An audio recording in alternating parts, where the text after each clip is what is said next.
It's my pleasure to invite Dr. Ashish sir for the next session. He'll be talking on ending the never-ending story, managing IBS.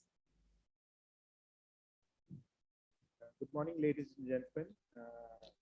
At the outset, I would like to thank Dr. Anuj Maheshwari, Dr. Jayant for inviting me to this beautiful city of Goa for this important conference. So I'll be talking about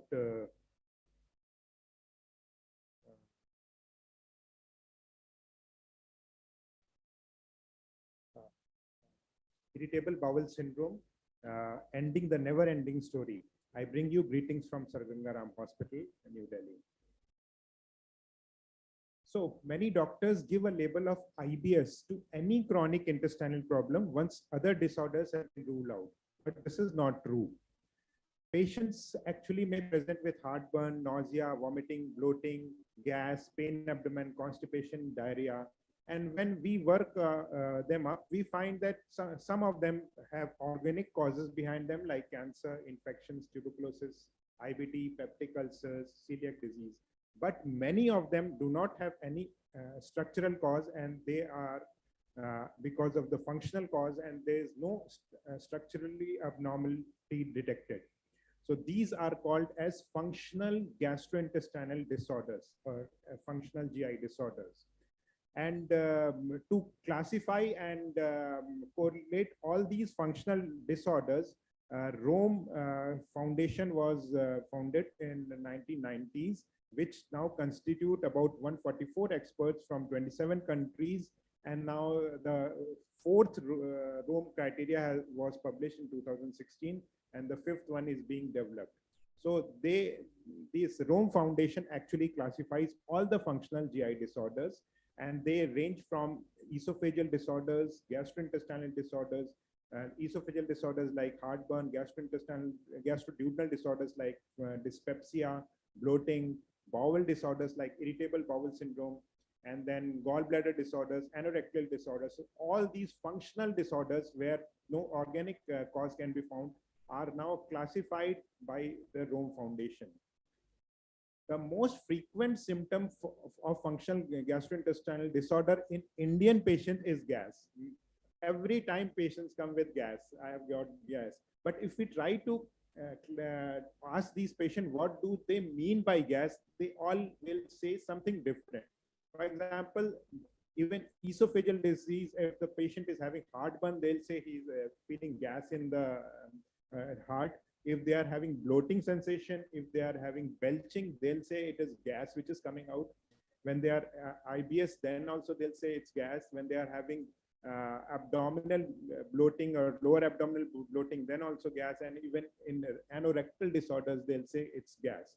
So gas has got a single symptom which is told by the patient, but it can have myriad of problems underlying. So how common are functional gastrointestinal disorders? The worldwide prevalence was estimated to be around 40%. Patients have functional disorders, and even in these functional disorders like functional dyspepsia are about 7%, functional constipation 11%, irritable bowel syndrome is around 4%, and functional diarrhea 4%, and then functional disorders which cannot be classified in any of these disorders are up to 11%.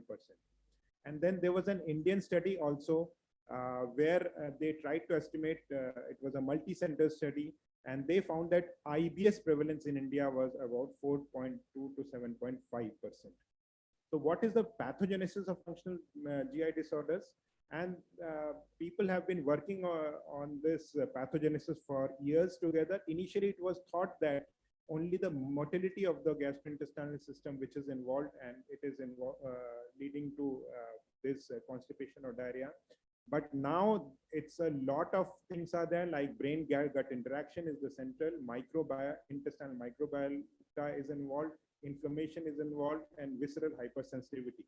So the central to the pathogenesis is the gut-brain axis, where in a predisposed individual, where there's genetically predisposed individual, when he has faced certain environmental factors, or there have been certain early life events. These patients have got certain psychological factors, or they develop visceral hypersensitivity, and then motility is of course involved in this disorder. Apart from this, recently there's been found that there's also low-grade inflammation going on in the intestine, and there's also a role of gut permeability, which becomes more permeable, and there's also low-grade inflammation.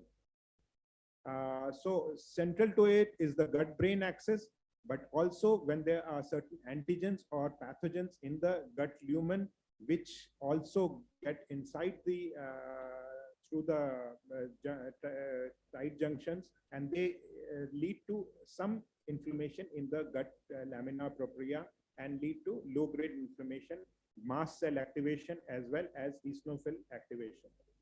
And also there's a gate control theory that the brain gut axis, that many of these pain sensations can be mediated by the gate control theory. So to summarize the first part of my talk, functional GI disorders are very common. They are up to 40% of general population. And IBS is one of the functional gastrointestinal disorder. There are others like functional constipation, 12%. There's dyspepsia, 7%, unspecified 11%. And then brain gut axis or abnormal motility, visceral hypersensitivity are important pathogenic factors. There are recent role of microbiome, gut inflammation, permeability, and the CNS processing is important. Coming to the second part of my talk, that is on IBS itself. IBS basically means when there is pain in abdomen as in association with altered bowel habit. Usually the onset is for more than 6 months, but following criteria must be fulfilled for last 3 months to label it as IBS. One, there should be recurrent abdominal pain, and it should be at least every week there should be painful period is there.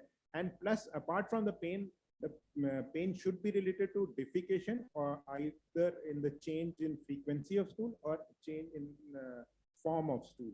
So pain plus altered bowel habit is IBS. But if there's no pain, then we cannot label him as IBS. And these patients would be functional dyspepsia or functional constipation or functional diarrhea. So what is the frequency of IBS?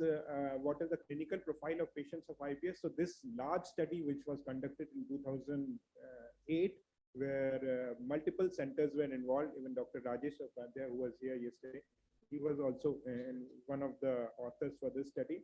And it was found that apart from pain, incomplete evacuation was there in all these patients, whether they present with the constipation, whether they present with diarrhea or indeterminate. And patients also complained with of mucus with stool. Then lower abdominal discomfort was in about 80% of patients. And with the passage of stool or with defecation, most patients said that their pain was relieved. And also many of these patients had straining during passing the stool. There was upper abdominal discomfort. And some of these patients said that their gas was going into their head, or they were having headaches, tiredness, and back pain. So all these are the symptom profile of IBS patients. And many times we face these IBS patients and they give a very abnormal responses. For example, one patient said, "The doctor, I need help." This was his WhatsApp chat. When the doctor said, "What happened to you?" He said, "I'm having severe constipation." And when the doctor asked, "How many times are you passing the stool?" He said, "I'm passing 3 to 4 times in a day."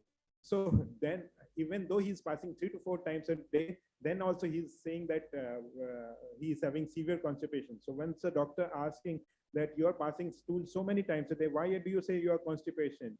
And then he says that pet saaf nahi hota, that he's getting incomplete evacuation. So there's always a difficulty in diagnosing whether the patient is having constipation or whether having diarrhea. So for this reason, the Rome Foundation has created a Bristol stool form scale. So this we should have all in our OPD, and we should show this to the patient, that what kind of stool he's passing. So if there's a lumpy or a separate lump-like stool or sausage-like stool, then it is called constipated stool. That is called as type 1 or type 2. If the stool is very fluffy pieces, ragged edges, or watery, no solid pieces, these are the diarrheal stools. And in between, there are 3 types of normal stools. And based on this, either patient is having diarrhea or constipation, then IBS is also subtype. If more than 25% of time the patient is having constipation, then he's labeled as IBS-C or IBS constipation predominant IBS. If more than 25% of time the patient is having diarrhea, then he's labeled as IBS-D. Sometimes the patient is having alternate with diarrhea or constipation, then these are called as mixed type IBS or IBS-M. And when it cannot be specified, then it is IBS unspecified or unclassified. So we must classify IBS into one of the 4 types. So how do we approach a patient when we suspect IBS in these patients? So patients, these patients, when they meet the Rome criteria, that means they are having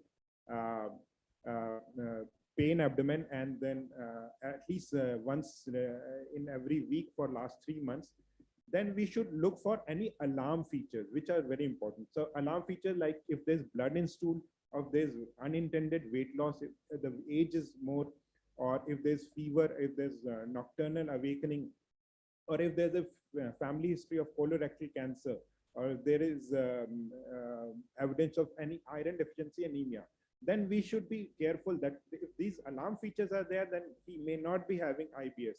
So if the alarm features are there, then we should further investigate these patients, do colonoscopy, do CT scan or other investigation. But if the alarm features are absent, then we can proceed and we can suspect them to be having IBS. And we just need to do limited number of investigations like complete blood count, C-reactive protein, fecal calprotectin is a new test, and celiac disease serology. With these tests, if all of these are normal, we can safely label them as IBS. But if some of these are abnormal, we have to further investigate. And once we have diagnosed them as IBS, as I mentioned before, if more than 25% of times they are having constipation, then it is IBS-C. If more than 25% of the time they are having diarrhea, then it is IBS-D. Or if there's alternative between constipation and diarrhea, then it's IBS-M. We must type these patients. So I mentioned about stool calprotectin. It's a new test where calprotectin is a calcium or zinc binding protein, and it is mainly found in the neutrophils and throughout the human body. But if it is present in the feces, it means there's inflammation going on in the intestine. So most likely it is an inflammatory process. So fecal calprotectin concentration demonstrate that there is intestinal inflammation is going on. So if fecal calprotectin is normal, then the patient is having IBS. If it is elevated, then we have to suspect inflammatory bowel disease. What is the treatment of IBS? So once we have diagnosed the patient as having IBS, there are 2 things which are very important. Since it's a chronic illness and it is very much related to the psychological state of patient, his past history, and he's going to come back again to the doctors for poor relief. So we must establish a good doctor-patient relationship, and we must label this diagnosis as a positive diagnosis and not a negative diagnosis. And we must share with the patient that it's this is not a serious disease. It's not going to kill the patient, but if we manage it properly, then his quality of life will improve. We must educate the patient and reassure the patient. The second thing is the lifestyle modification.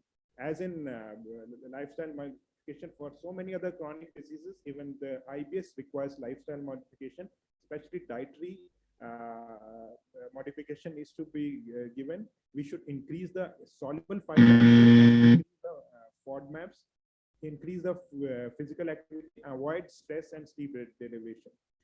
For IBS-C patients, if we should assess the severity. If the severity is less, we should, for IBS-C patient, we can only give osmotic laxative. For IBS-M patient, antispasmodic, and for IBS-D, simple antidiarrheals like loperamide. If this pain is there, for these patients, antispasmodic will help across the board. For IBS-C, we can give prucalopride and other constipation reliever. For IBS-M and D, rifaximin is an excellent drug for 4 to 6 weeks therapy. It relieves these patients. And if the symptoms have been severe, then we must add certain antidepressants. For IBS-C patients, we add SSRIs. For IBS-M or IBS-D, we add tricyclic antidepressant, and we also give psychotherapy to these patients. What is low FODMAP dye? FODMAP means fermentable oligosaccharides, disaccharides, monosaccharides, and polyols. These FODMAP diets leads to high osmotic load and high colonic gas production is there. So if we, and multiple studies and meta-analysis have shown that low FODMAP diet is better for irritable bowel syndrome because it relieves their symptoms. So how do we change the low FODMAP diet? We must avoid, in vegetables, we must avoid garlic, beans, and onions, while we can give lettuce, carrot. For fruits, we must avoid these blackberries, watermelon, peaches, but strawberries, pineapple are okay. For proteins, sausages and fish and breaded meals are to be avoided, while chicken and poultry are okay. For fats, also almond, avocado has to be avoided, but oils and butter, peanuts are okay. And similarly for starch. Dr. Ashish, please summarize. Yeah. This is the last slide. Beans and gluten has to be avoided. So this is the last slide. IBS is a specific form of functional gastrointestinal disorder characterized by pain plus altered bowel habit. Apart from pain and altered bowel, many patients also have other functional symptoms such as dyspepsia, bloating, gas. IBS has 4 subtypes: IBS-C, IBS-D, IBS unspecified, and IBS mixed type. Diagnosis is clinical with minimal tests required, and treatment is symptomatic. Thank you for your patient hearing. Thank you, Dr. Ashish, for wonderful deliberation. And really, you made it simple for everybody. And I think we have paucity of time. We are not taking any questions. Thank you. Thank you.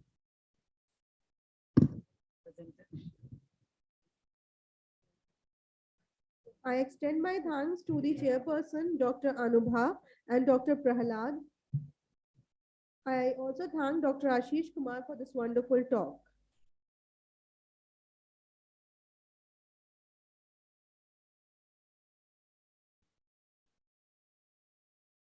Dr. Ashish Kumar. With this, we'll move on to our next topic, our next talk by Dr. Rajiv Chawla, the chairperson for